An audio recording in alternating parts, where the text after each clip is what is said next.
The silent conquest. The first thing that died was the laughter. Dr. Kira Ocean had been monitoring the quantum communications array when the transmission from Kepler Station arrived. The signal carried the usual bureaucratic chatter, shipping manifests, cultural exchange programs, mining quotas from the outer rim colonies. But threaded through the data stream like a discordant note was something else. Silence where there should have been background noise. The ambient sounds of daily life. Conversations in market squares, children playing in educational centers, the hum of industrial activity had simply stopped. Enlarge the audio spectrum analysis, Kira commanded, her forearms dancing across the holographic interface. As one of the hegemony's leading psychologists, she had developed an intuitive sense for the psychological fingerprints embedded in interstellar communications. Civilizations had rhythms, patterns of thought that manifested in everything from conversation cadence to data transmission protocols. Kepler Station's rhythm had flatlined. The door to her laboratory hissed open, admitting Chancellor Vexhai, the hegemony's supreme administrator. His crystalline exoskeleton reflected the blue glow of the quantum arrays, but his usual confident posture was replaced by something Kira had rarely seen in their 3 decades of acquaintance: fear. "The Senate is in emergency session," Vexhai said without preamble. "We've lost contact with 47 outer rim colonies in the past 6 standard hours. Complete communication blackout." Kira's primary arms continued their analysis while her secondary pair gestured to the displayed data. "Not a blackout, Chancellor. Listen." She enhanced the audio feed. Where there should have been the organic chaos of a living world, only perfect, mathematical silence remained. The infrastructure is functional. Power grids operational. Transportation networks active, but no biological activity. Invasion? Vexhai's translator couldn't quite capture the harmonics of dread in his native tongue. No weapon signatures, no signs of conflict, no debris patterns. Kira manipulated the display, showing peaceful colonies that had simply stopped. Whatever happened, it was instantaneous and absolute. Before Vexhai could respond, the laboratory's emergency alert system activated. The holographic display automatically shifted to show an incoming priority transmission from the Deep Space Monitoring Station at Rigel 7. The face that appeared belonged to Captain Tel Andra of the Survey Corps, her normally composed Altarian features twisted with panic. "Nexus Prime, this is Rigel Deep Space," she transmitted, her ship's background clearly showing red alert conditions. "We've made contact with whatever is causing the silence.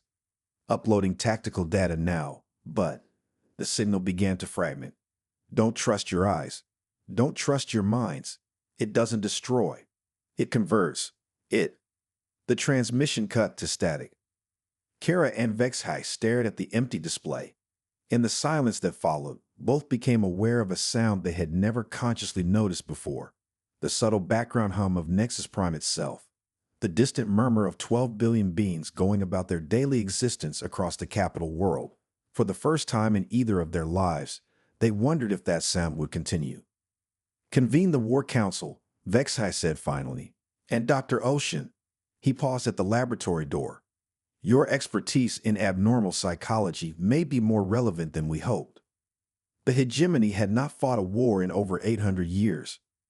This became painfully obvious as the assembled representatives of 847 species attempted to formulate a military response to an enemy they couldn't understand.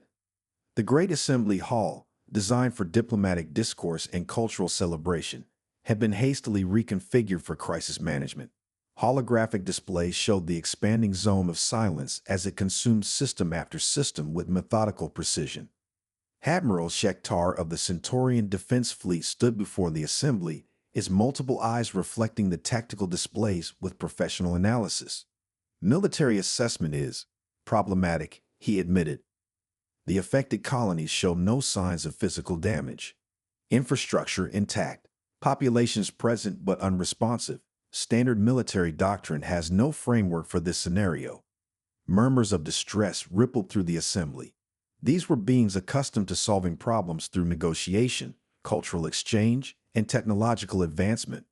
The concept of an enemy that couldn't be reasoned with, traded with, or outmaneuvered through superior engineering was alien to civilizations that had enjoyed peace for centuries. Perhaps a quarantine protocol, suggested Representative Talmik of the Andromedan Trade Consortium. If we can contain the affected regions. Contain what? Interrupted Dr. Marshvin, the hegemony's chief xenobiologist.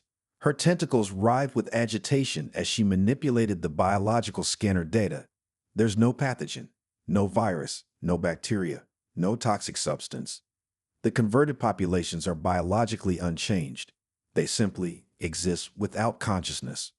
Dr. Kira Ocean rose from her position in the scientific advisory section.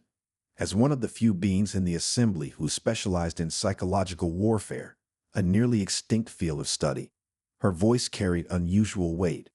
"May I propose an alternative interpretation?" she said, her forearms weaving complex gesture patterns that her species used for emphasis. Based on the transmission fragments from Captain Telandra and the behavioral patterns we're observing, we may not be dealing with conquest in any traditional sense. The assembly focused its collective attention on her.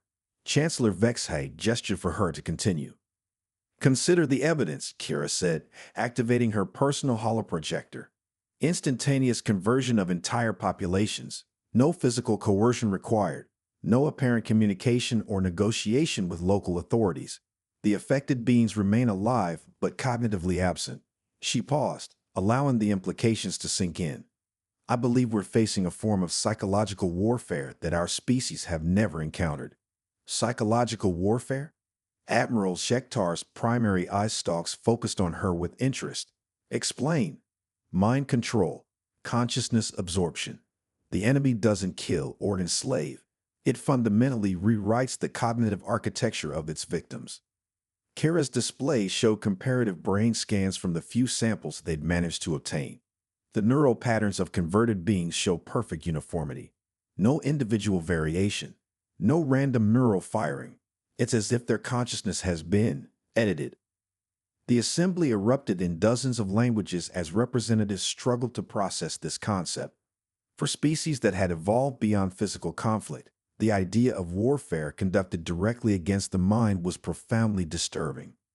"If true," Chancellor Vexhay said, raising his arms for silence, "then traditional defensive measures are useless. You cannot armor against an enemy that attacks thought itself." Kira nodded grimly, "Which is why I've been researching historical precedents. There's one species in our database that has extensive experience with psychological warfare, mental conditioning, and resistance to cognitive manipulation."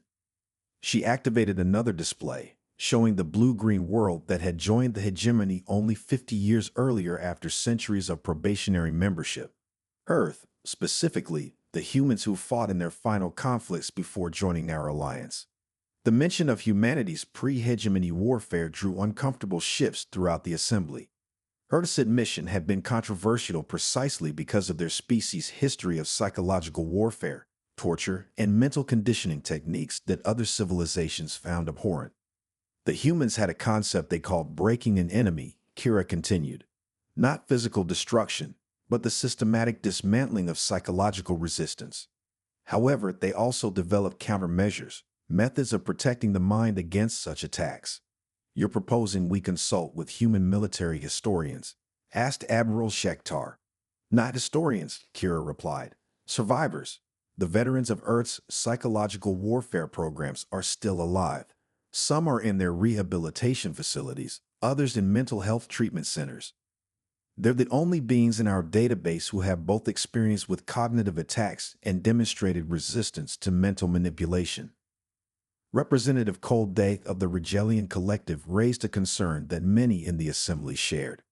The humans who fought those wars were damaged by the experience. The psychological profiles in their admission files showed severe mental trauma. Post-traumatic stress disorder, Kira confirmed, dissociative episodes, paranoid psychosis, various forms of psychological fragmentation. She paused, her expression growing thoughtful. "But what if that damage is exactly what we need?" Before anyone could ask what she meant, new alarms began sounding throughout the assembly hall. The tactical displays updated automatically, showing the latest intelligence from the perimeter monitoring stations. The zone of silence had jumped forward by 3 star systems in the past hour. It was no longer spreading in a predictable pattern. It was accelerating, learning, adapting its approach with each successful conversion. Time to contact is now estimated at 6 standard days. Admiral Shekhtar reported, his voice carrying the weight of their civilization's potential extinction. Whatever we're going to do, we need to do it immediately. Chancellor Vexhai stood, his crystalline form catching the light from the emergency displays. Dr. Ocean, you have authorization to pursue your research. Take whatever resources you need. Find these human veterans and determine if their damaged minds can provide insight into fighting an enemy that wages war against consciousness itself. As the assembly dispersed to coordinate the hegemony's desperate defensive preparations, Kira remained behind, staring at the displays showing Earth's location. She was asking them to weaponize traumatized minds to turn psychological damage into a shield against an enemy that fed on mental conquest. The ethical implications were staggering, but as she watched another star system fall silent on the tactical display, she realized they might not have the luxury of ethical considerations. Sometimes salvation required embracing the very darkness civilization had evolved to overcome. The transport ship Harmony's Edge dropped out of hyperspace at the edge of Earth's solar system 36 hours later. Dr. Kira Ocean stood in the observation deck, her forearms pressed against the transparent aluminum viewing port as the blue-green world grew larger on the approach vector. Earth was beautiful in a way that few hegemony worlds were: chaotic, diverse, teeming with unregulated life. Most civilized worlds had been carefully terraformed and managed for optimal efficiency. Earth retained the wild randomness of a world that had evolved naturally, where life had adapted to conditions rather than reshaping them to suit their needs. It was also a world that had experienced more warfare, more systematic violence, and more psychological trauma than any other planet in the hegemony's records. Initial contact protocols established, reported Lieutenant Felnath, the ship's communications officer. Earth's planetary authority is routing us to the North American Rehabilitation Complex. They've been cooperative regarding our request. Kira wondered what cooperative meant when dealing with a species that had been conditioned by millennia of warfare to be suspicious of alien intentions.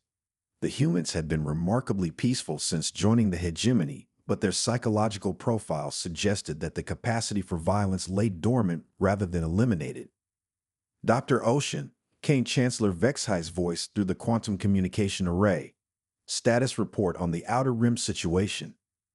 Kira activated her personal communicator, showing the tactical display from Mexus Prime. The situation had deteriorated significantly during their journey. The zone of silence now encompassed nearly 200 star systems, and the rate of expansion was increasing exponentially. We've identified a pattern, Vexhai continued. The entity, we're calling it the Silence, appears to target psychologically unified populations first. Worlds with high social cohesion and mental synchronization fall within hours. Colonies with more psychological diversity last longer but still eventually succumb. Which supports my hypothesis, Kira replied. The Silence feeds on mental uniformity. It can easily absorb consciousness that follows predictable patterns. Then your human veterans may be our only hope, beings whose minds are unpredictable. The Harmony's Edge entered Earth's atmosphere, descending toward the coordinates provided by the planetary authority. The North American Rehabilitation Complex was located in what had once been called Colorado, nestled in mountainous terrain that provided natural isolation for its residents. As they approached the landing pad, Kara could see the facility spread across several square kilometers. Unlike the efficient, vertically oriented structures common on hegemony worlds, the complex was built horizontally, with numerous smaller buildings connected by walking paths through natural gardens and wooded areas. Psychological architecture, she murmured to herself, recognizing the design principles. The environment was deliberately structured to provide both community interaction and individual retreat spaces, ideal for beings whose minds required careful management. The landing procedure completed, Kara and her small team of Xenau psychologists prepared to meet with humanity's damaged defenders.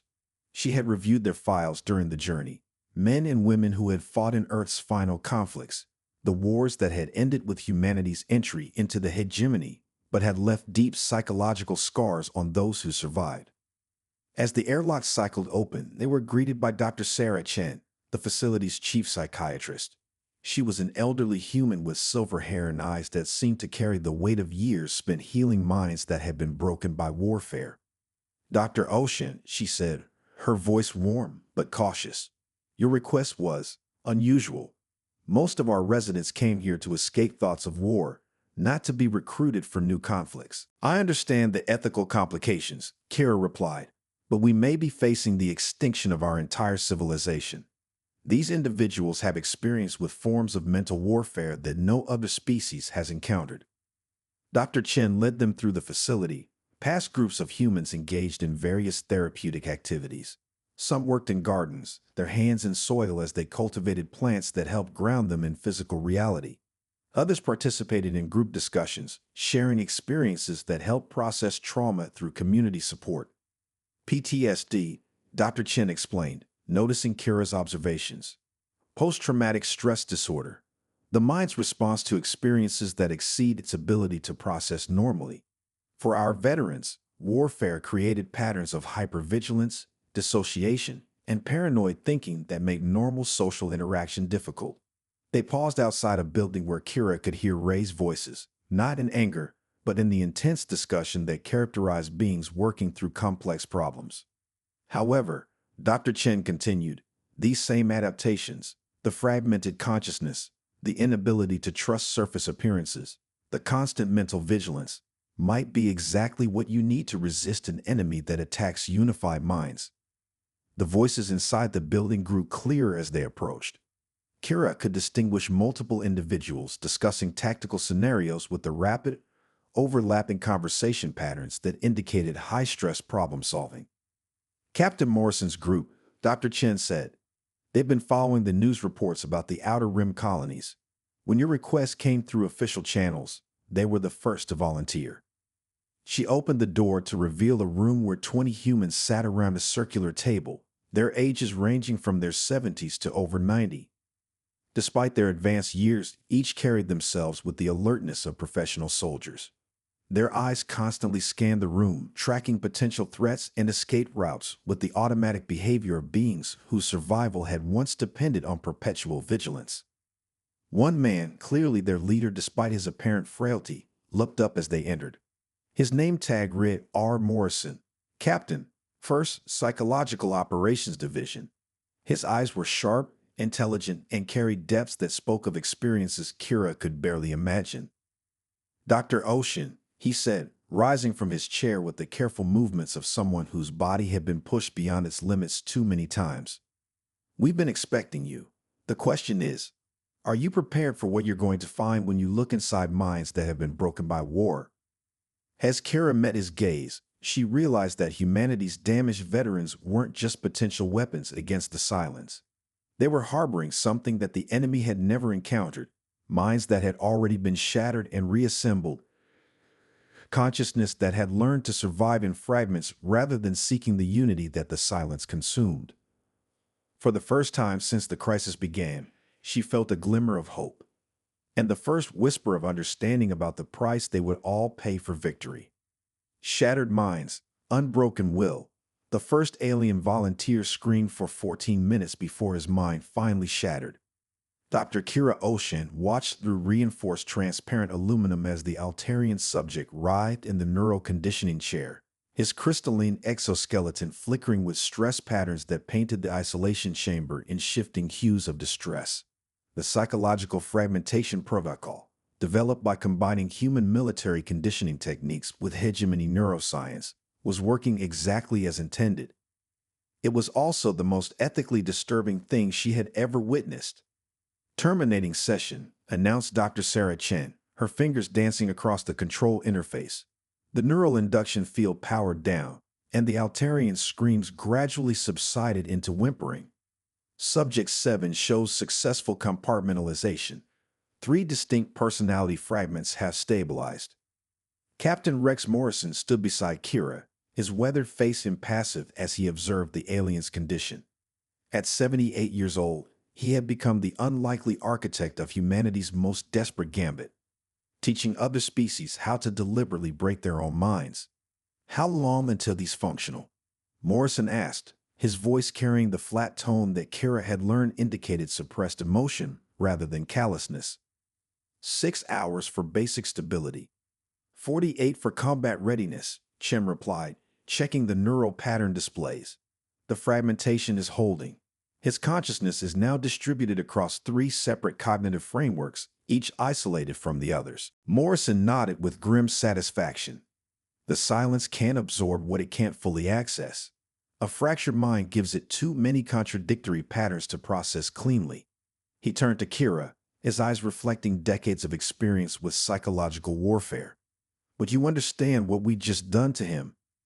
Kira's forearms twisted in patterns of distress. 3 weeks of intensive preparation had not made her comfortable with the process. We've deliberately induced dissociative identity disorder in a healthy individual. We've taken someone whole and made them broken. No, Morrison corrected, his voice gentle but firm. We've taken someone vulnerable and made them resistant. There's a difference, even if the result looks the same. The facility they had constructed on Titan, Saturn's largest moon, bore no resemblance to anything in the hegemony's architectural database.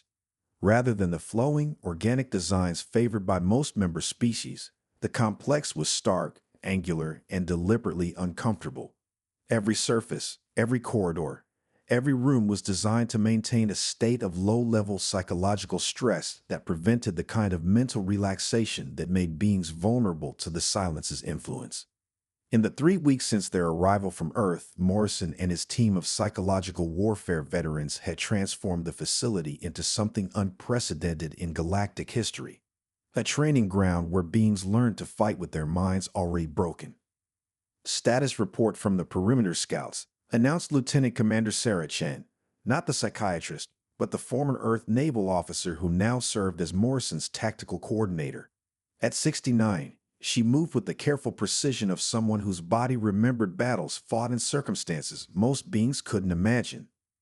The silence has consumed another 47 systems, she reported, activating the holographic tactical display. Rate of expansion is now increasing exponentially. Time to Nexus Prime, 4 standard days. The assembled group, 30 human veterans and nearly 200 volunteers from 43 different species, absorbed this information with the calm that comes from accepting inevitable doom. They had all chosen to be here, understanding that they were either going to save galactic civilization or die trying. Training status, Morrison asked. Commander Chen manipulated the display, showing the progress of their experimental program. First wave, 63 volunteers have completed basic fragmentation. Survival rate, 92%. Second wave, 130 volunteers in various stages of psychological conditioning. Third wave, another 400 volunteers requested transfer here after news of our methods reached their homeworlds. And the casualties? The question hung in the air like a physical presence. Chen's expression darkened as she accessed the medical files. 5 volunteers suffered complete psychological collapse during fragmentation. They're alive but unrecoverable. 3 more experienced personality fusion. Their fragments merged into something that isn't quite the original individual. Functional, but fundamentally changed. Morrison received this information with the stoic acceptance of someone who had spent decades calculating the acceptable cost of survival. Within expected parameters, he said quietly, in Earth's final conflicts, we lost 30% of volunteers to psychological conditioning programs. 8% survival rate is better than we hoped. Dr. Kira Ocean struggled with the mathematics of atrocity. They were deliberately damaging the minds of hundreds of beings in the hope of creating an army that could resist mental conquest. The ethical implications violated every principle the hegemony had developed over 8 centuries of peaceful coexistence. Dr. Ocean, came Morrison's voice, interrupting her moral calculations. You're spiraling. I can see it in your posture patterns. She looked at him with surprise. Spiraling. Recursive guilt loops. Ethical paralysis. You're trying to solve an impossible moral equation. Morrison's scarred hands gestured toward the tactical display. I've been where you are. When Earth's AI uprising began converting human populations, we faced the same choice. Compromise our principles or watch our species be absorbed into something that wasn't us anymore. How did you live with the decision? Morrison was quiet for a long moment, staring at the display showing the silence's inexorable advance. By remembering that principles are meaningless if there's no one left alive to hold them. Before Kira could respond, alarms began sounding throughout the facility. The tactical display automatically updated, showing new intelligence from the deep space monitoring networks. Priority transmission from the border defenses, announced the communications officer. The silence has made contact with the hegemony's main defensive fleet. The holographic display shifted to show footage from the battle, if it could be called a battle. The hegemony's most advanced warships, crewed by the finest military minds from hundreds of worlds, simply stopped functioning as the enemy drew near. No weapons were fired. No shields were raised. The crews remained at their stations, alive and physically unharmed, but their minds were no longer their own. 17,000 ships, Morrison observed, his voice carrying the flat tone of professional analysis. Gone in under 6 hours. The silence doesn't even slow down to process them anymore. It's learned to absorb military consciousness efficiently. Commander Chin manipulated the display, showing the enemy's current trajectory. At this rate, they'll reach the core worlds within 2 days. Nexus Prime itself within 60 hours. The facility's emergency lighting activated, casting everything in a red glow that made the assembled volunteers look like inhabitants of some industrial hell. Which, Kira realized, was exactly what they had become. All training protocols are now accelerated, Morrison announced to the assembly. Anyone who hasn't completed basic fragmentation will do so within the next 12 hours. Anyone who can't handle the process. He paused, his eyes reflecting the weight of command decisions made in impossible circumstances. Anyone who can't handle the process will be transferred to the evacuation ships. A voice spoke from the group of volunteers, a young Centaurian whose name Kira couldn't remember. Captain Morrison, what are our actual chances of success? Morrison looked at the alien, seeing past the crystalline exoskeleton to the fear that motivated the question. Unknown, he said simply. We're trying to fight an enemy that none of us understand using methods that none of us have tested against this particular threat. Our only advantage is that our minds work in ways the silence hasn't encountered before. That's not very reassuring, observed another volunteer, this one from the Andromedan Trade Consortium. Good, Morrison replied. Reassurance is what gets you killed when you're fighting something that feeds on predictable thinking patterns. Fear, confusion, and psychological fragmentation are our weapons now. Dr. Sarah Chen activated her personal communicator, addressing the assembly from her position at the medical monitoring station. Before anyone proceeds with accelerated fragmentation, understand what you're volunteering for. The process will fundamentally change who you are. You'll retain your memories, your core personality, but your consciousness will be divided into separate fragments that don't always communicate with each other. She manipulated her holographic display, showing brain scans from successfully fragmented volunteers. You'll experience periods of dissociation where you're aware but not present. You'll have difficulty forming emotional connections. Your decision-making processes will become compartmentalized, sometimes contradictory. In many cases, these changes will be permanent. The silence that followed was different from the fear-driven quiet they had experienced before. This was the silence of beings making peace with the price of survival. I volunteer for immediate fragmentation, said the young Centaurian who had asked about their chances.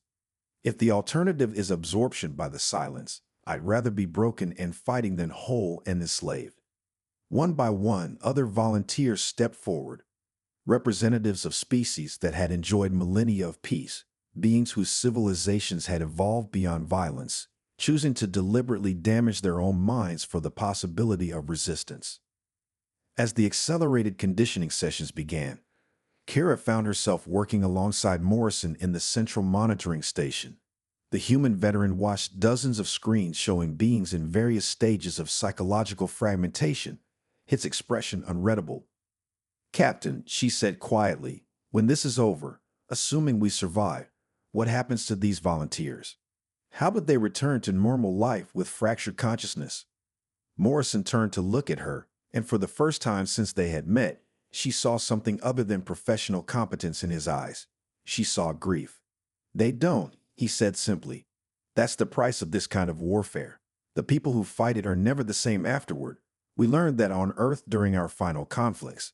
Some kinds of survival require sacrificing pieces of yourself that you can never get back.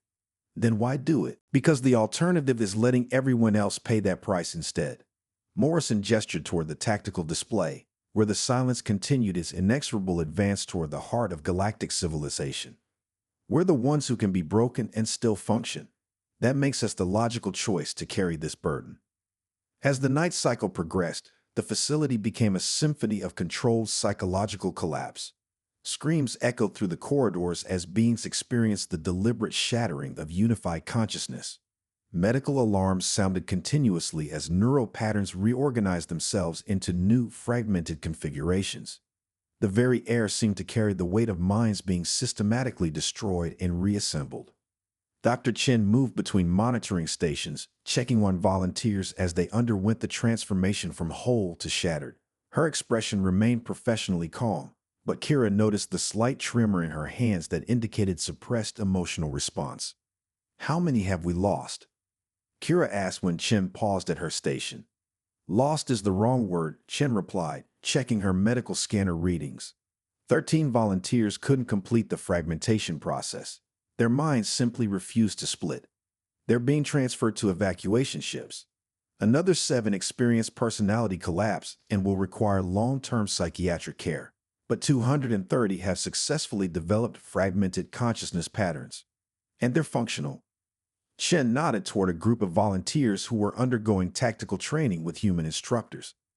Despite having been psychologically shattered just hours earlier, they moved with coordinated precision through combat simulations. However, their movements had a quality that Kira found disturbing. They were perfectly functional, but somehow not quite present. The fragmenting process creates multiple personality states that can operate independently, Chen explained. One fragment handles tactical thinking, another manages emotional responses, a third maintains social interaction protocols. It makes them highly effective in combat situations, but she paused, searching for the right words. They're not quite the same beings they were before. Commander Chen's voice echoed through the facility's communication system. "All personnel, prepare for final training phase. Intelligence reports indicate the silence will reach the core worlds within 36 hours. This is our last opportunity to test defensive protocols." The final training phase involved direct exposure to silence-influenced material, recordings and artifacts recovered from converted worlds. It was the ultimate test of whether their fractured minds could resist the mental conquest that had claimed hundreds of billions of beings. As the volunteers prepared for this final trial, Morrison approached Kira with an expression of deep concern. "Dr. Ocean, there's something you need to understand about what we're asking these beings to do." "What do you mean?" "The fragmentation process doesn't just create resistance to the silence. It fundamentally changes how consciousness works. These volunteers aren't just soldiers anymore, they're weapons. Weapons that think and feel and remember what they used to be before we broke them." Morrison led her to an observation deck overlooking the main training area, where dozens of fragmented volunteers were preparing for silence exposure. "Look at them carefully. What do you see?" Kara studied the assembled beings, noting their movements, posture patterns, and social interactions. Gradually, she began to perceive what Morrison was pointing out. They were functional, but there was a quality of disconnection, as if each individual was observing their own actions from a distance. They're not quite present, she realized. Even when they're engaged in activities, part of them is elsewhere. "Dissociation," Morrison confirmed. "A necessary adaptation to psychological fragmentation. They have to remain partially detached from their own consciousness to maintain the barriers between mental fragments. It makes them effective against the silence, but it also means they can never fully engage with reality the way they used to." The weight of this revelation settled over Kira like a physical burden. They weren't just creating soldiers, they were creating beings who would be forever trapped between different versions of themselves, unable to achieve the psychological unity that most species considered essential for mental health. "Is this what happened to you?" she asked quietly. During Earth's conflicts. Morrison was silent for a long moment, watching the volunteers prepare for their final trial. Earth's psychological warfare programs created two types of survivors, he said finally. Those who broke completely and couldn't function afterward, and those who learned to function while broken. I'm one of the functional ones, but you're not whole. No, he admitted. None of us are. We learn to compartmentalize our consciousness so thoroughly that we can't really put the pieces back together. I can think tactically, I can feel emotions, I can interact socially, but these are separate processes happening in isolated parts of my mind. I observe them rather than experiencing them directly. Before Kira could respond, Commander Chen's voice announced the beginning of the final test.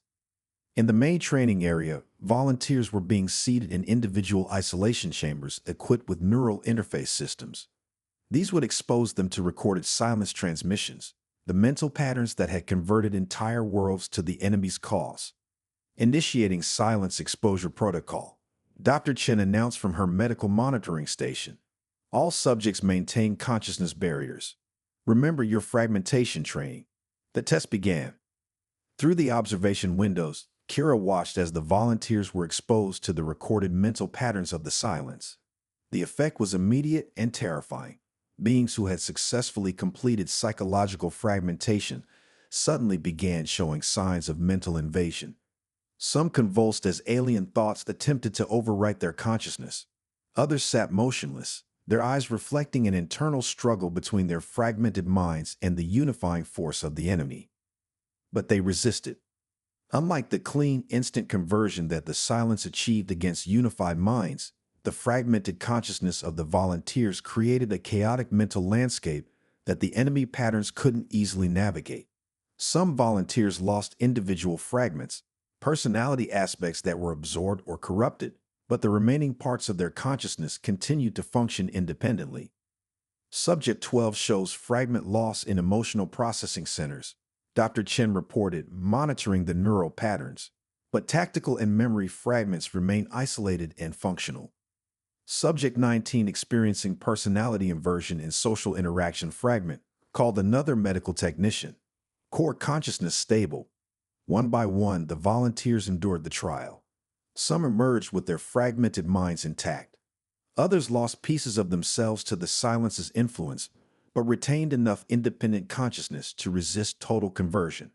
A few experienced complete fragment collapse and had to be disconnected from the system before the silence could establish full mental control.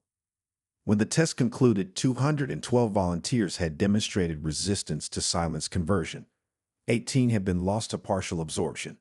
It was a better survival rate than any unified mind had achieved, but the cost was evident in the changed behavior of the survivors. They're different, Kira observed, watching the volunteers as they underwent post-exposure medical evaluation. Not just fragmented, fundamentally altered. Morrison nodded grimly. Exposure to the silence changes you, even if you resist conversion. It leaves traces, patterns, echoes of alien thought processes. They're still themselves, but they're also partially something else.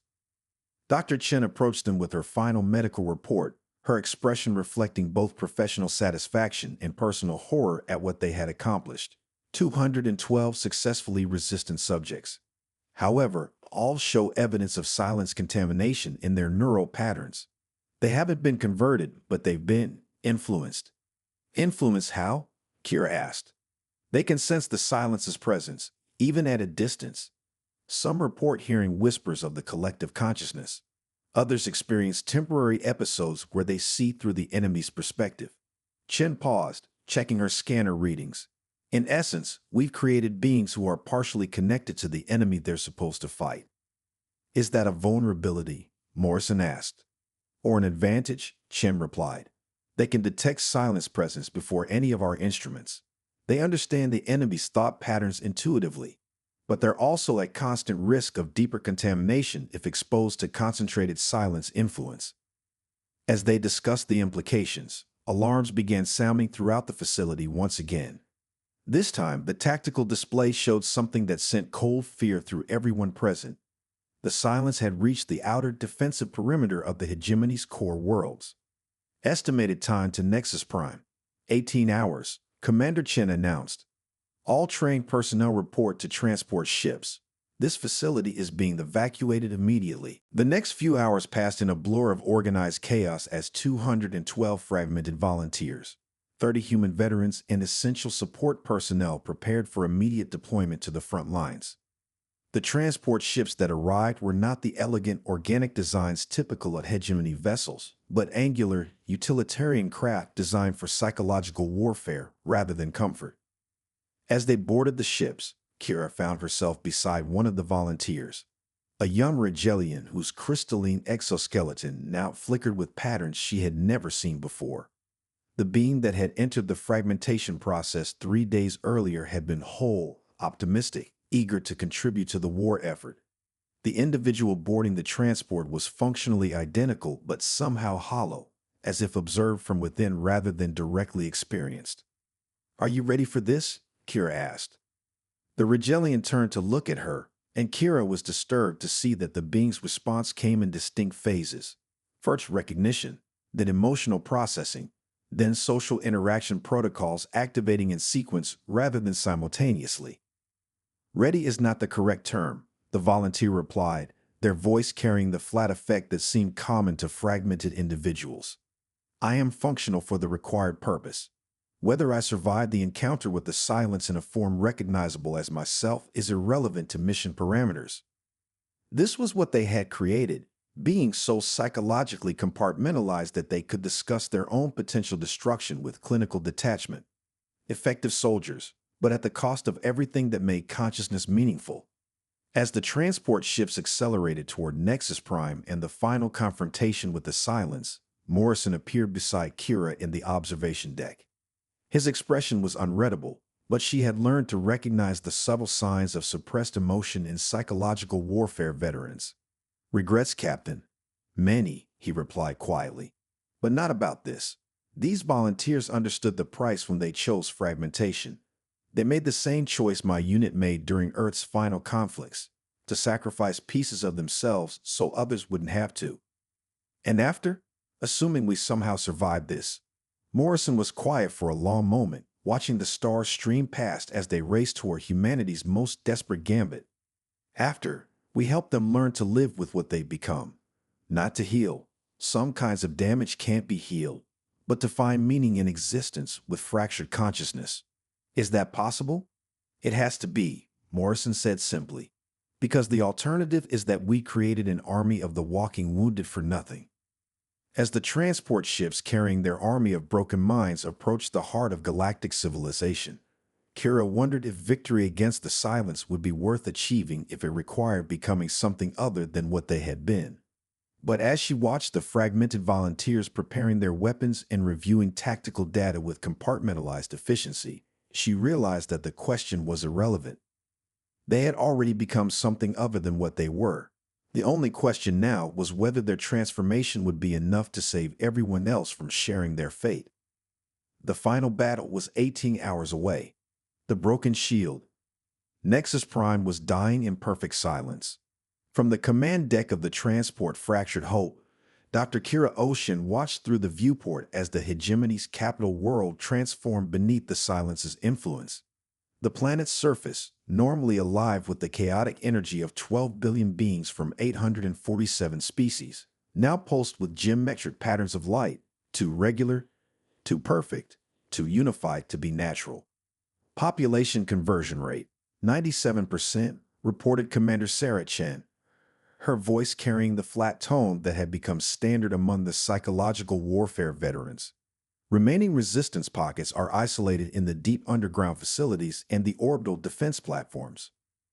Captain Rex Morrison stood beside the tactical display, his 78-year-old frame somehow radiating more authority than officers half his age. The fragmented army they had assembled, 212 volunteers whose minds had been deliberately shattered to resist mental conquest, waited in the transport bays, preparing for a battle unlike anything in galactic history. "Time until planetary consciousness integration?" Morrison asked. 6 hours, Chen replied, manipulating the sensor data. "Once the silence achieves complete planetary unification, it will have access to the collective knowledge and resources of our entire civilization. After that, she left the implication unspoken. After that, no fragmented mind would be sufficient to resist an enemy with the combined intelligence of the galaxy's most advanced species. Deploy the fractured division, Morrison ordered. All units, remember your conditioning. You are not here to win conventionally. You are here to be the chaos that cannot be absorbed. The transport bay doors opened, releasing 212 beings whose consciousness had been deliberately broken into fragments. They moved with eerie coordination despite their psychological damage. Tactical fragments thinking independently of emotional fragments, memory systems operating in isolation from social processing centers. As they descended toward Nexus Prime's surface, Dr. Kira Ocean remained on the command deck, monitoring the deployment through sensor arrays. What she saw challenged every assumption about warfare she had developed during 3 decades of studying galactic conflicts. The silence didn't fight the descending forces. It simply waited. Why aren't they defending themselves? She asked Morrison. Because they don't understand what we are yet, he replied, watching the tactical display with grim satisfaction. Look at their response patterns. The silence's converted forces, beings who had once been hegemony citizens but were now extensions of the enemy consciousness, moved to intercept the landing parties with perfect coordination. Their tactics were flawless, their timing impeccable, their execution surgical in its precision. But they were fighting an enemy that didn't follow any recognizable pattern. The first contact occurred in what had been Nexus Prime's primary commercial district. A unit of converted Altarians, their crystalline exoskeletons now pulsing with unified thought patterns, encountered a squad of fragmented volunteers led by a human veteran named Lieutenant Torres. The converted forces expected coordinated resistance, flanking maneuvers, tactical retreats, the standard responses that any military unit would employ when facing superior numbers. Instead, the fragmented squad's behavior was completely unpredictable. Individual members acted according to the priorities of their dominant personality fragments at any given moment. The squad's tactical specialists made brilliant strategic decisions while completely ignoring the emotional well-being of the unit. The communications officer maintained perfect contact with command while simultaneously experiencing dissociative episodes that made him temporarily unaware of his own location. The medic treated wounded civilians with compassionate efficiency while showing no emotional response to the injuries of her own teammates. They're not functioning as a unit, observed Dr. Chen, monitoring the engagement through combat sensors. Each individual is operating according to different psychological frameworks simultaneously. Exactly, Morrison replied. The silence learns by analyzing patterns of thought and behavior. But there are no consistent patterns to analyze when consciousness is fragmented. The first significant victory came when one of the fragmented volunteers, a young Centaurian whose mind had been split into 3 distinct personality aspects, managed to approach a silence conversion node undetected. The node, a massive organic structure that served as a local coordination point for the enemy's consciousness network, couldn't properly scan a mind that was simultaneously thinking tactically, feeling emotionally, and processing socially through completely separate neural pathways. Direct contact with conversion node, reported the volunteer, their voice switching between different personality fragments mid-sentence. Tactical assessment, vulnerable to disruption. Emotional assessment, terrifying beyond comprehension. Social assessment, this conversation is making me uncomfortable. The volunteer's tactical fragment activated an improvised electromagnetic device, while their emotional fragment experienced paralyzing terror, and their social fragment attempted to negotiate with the conversion node as if it were a sentient being. The combination of simultaneous, contradictory responses created enough cognitive interference to disrupt the node's function for several minutes. Brilliant, Morrison said quietly. The silence can absorb unified consciousness, but it can't process contradictory input streams that don't resolve into coherent patterns. However, as the battle continued, it became clear that their unconventional tactics came with a terrible price. The fragmented volunteers were highly effective against the silence's standard conversion attempts, but prolonged exposure to the enemy's consciousness began to break down the barriers between their personality fragments. Medical emergency, Dr. Chen announced, monitoring the biometric data from the ground forces.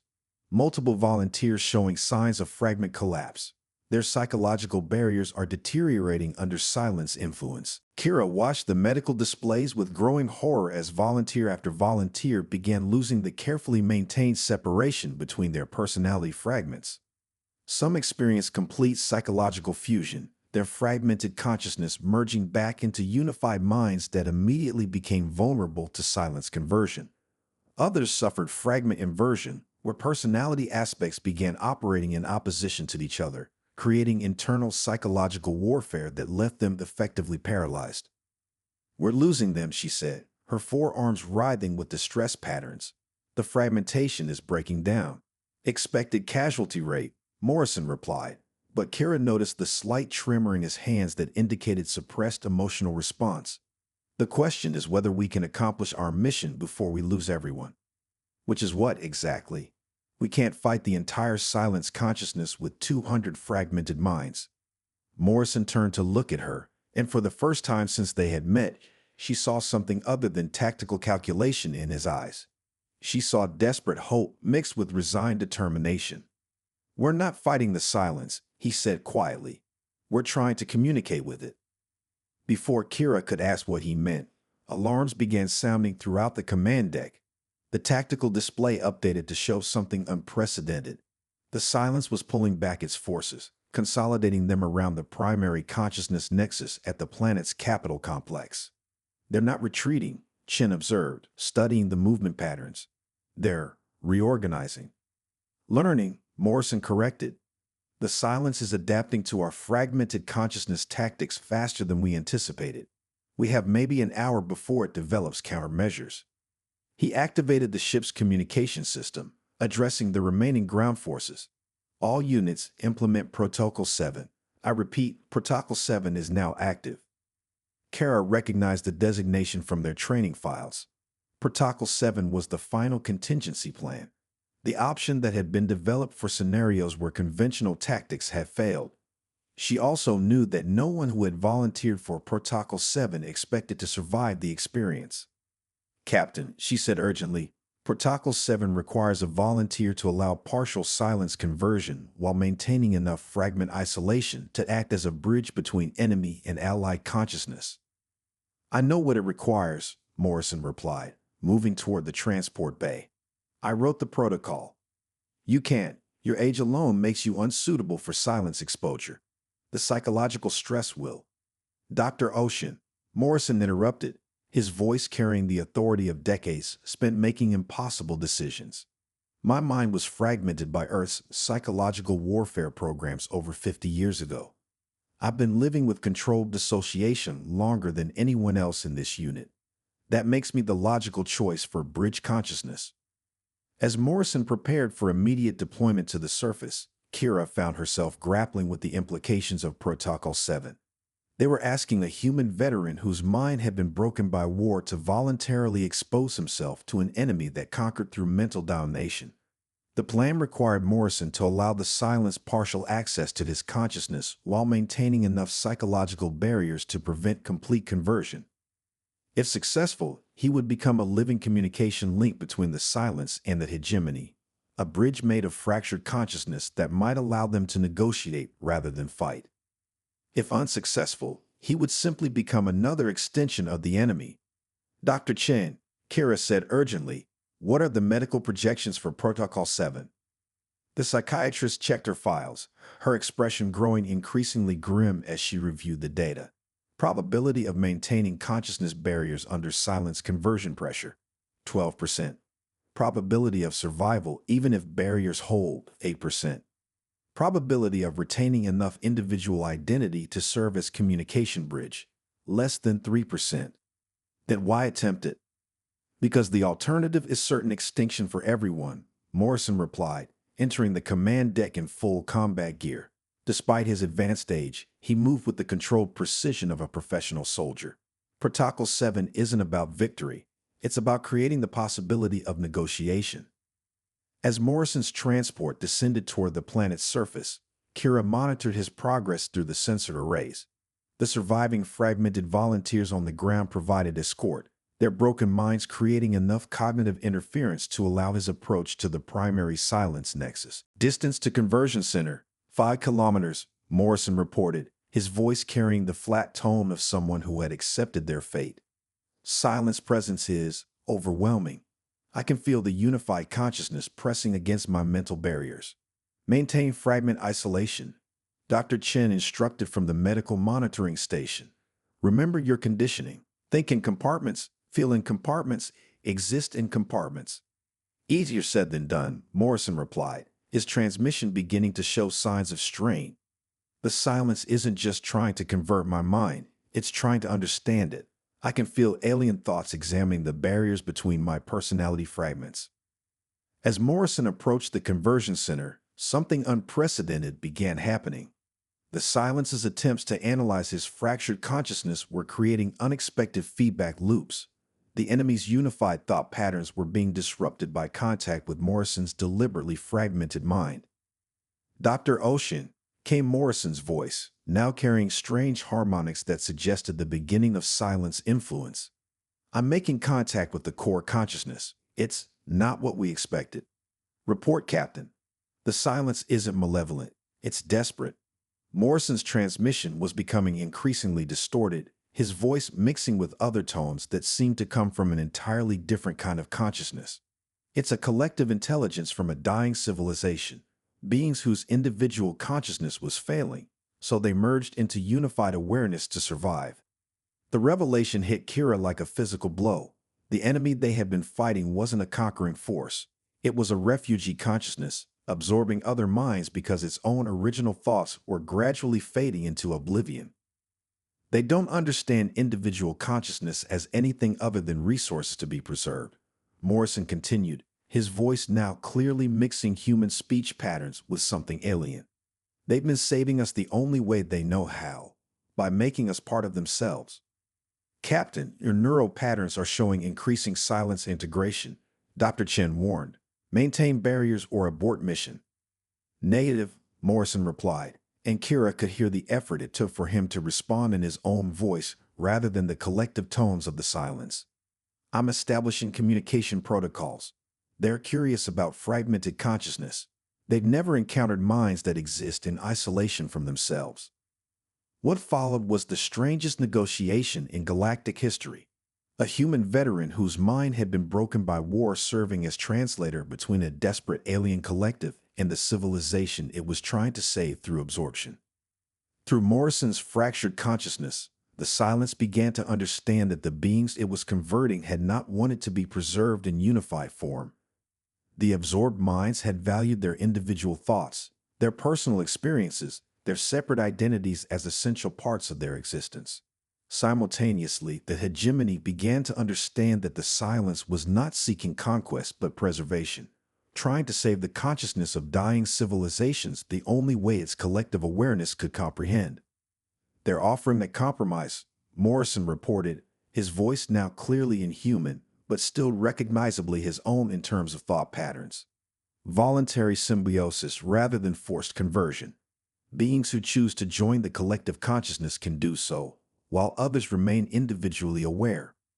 And in return, Kira asked, they want to learn about fragmented consciousness, about existing as separate pieces of a larger whole without losing individual identity. Morrison's laughter came through the transmission, distorted but genuine. They think our psychological damage might be the key to preserving both unity and individuality. The negotiation continued for hours, with Morrison serving as an increasingly unstable bridge between incompatible forms of consciousness. By the end, an agreement had been reached. The silence would reverse the conversion of unwilling minds in exchange for the opportunity to study humanity's psychological warfare veterans and their fragmented consciousness techniques. Some beings, faced with the choice, chose to remain part of the collective consciousness. Others opted to return to individual awareness.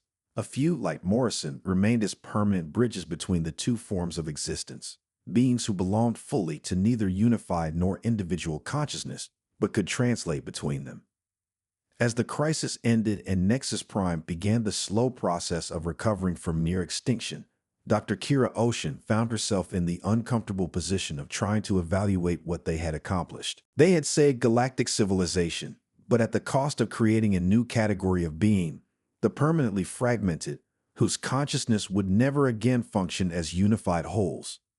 212 volunteers had become something other than what they were, their minds deliberately broken to serve as shields against mental conquest.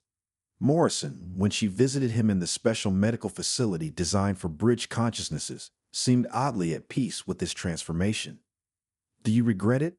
she asked during one of their conversations. "Sacrificing your individual consciousness for the sake of communication with the silence?" Morrison, or the being he had become, considered the question with thought patterns that moved between human and alien modes of processing. "Regret implies a unified emotional response to past decisions," he replied, his voice carrying harmonics of the collective consciousness mixed with human speech patterns. "I experienced the situation from multiple perspectives simultaneously: human, alien, individual, collective.